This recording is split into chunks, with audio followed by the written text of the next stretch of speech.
Church street, తర్వాత దుమ్లూర్, ఈజిపురా, Majestic ఇట్లాంటి చోటుకు పోతే ఆర్డర్స్ వస్తాయి. ఒకే చోట ఉంటే రావు. ఒక 10-15 కిలోమీటర్స్ వేస్ట్గా పోయినా పర్వాలేదు, మంచి ఏరియాకి వెళ్ళిపోవాలి. అట్లే ఆర్డర్ యాక్సెప్ట్ చేస్తున్నప్పుడు కూడా డ్రాప్ లొకేషన్లో మనకు ఆర్డర్స్ వస్తాయో లేదా చూసుకొని ఒక అంచనా వేసుకొని మనం యాక్సెప్ట్ చేసుకోవాల్సి వస్తుంది. సో ఎంసీ రోడ్లో జస్ట్ ఇంకా రిటర్న్ చేసుకుని వెళ్ళిపోదాం అనుకునే టైంలో 14.2 కిలోమీటర్స్ హెచ్ఎస్ఆర్ లేఅవుట్కి మనకు ఆర్డర్ వచ్చింది. 152 rupees. On the way home కదా, ఈజీగా వెళ్ళిపోవచ్చు.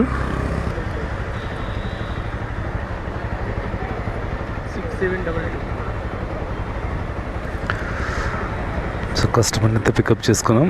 ఈ ఆర్డర్ తర్వాత ఎంత వచ్చిందో చూపిస్తాను.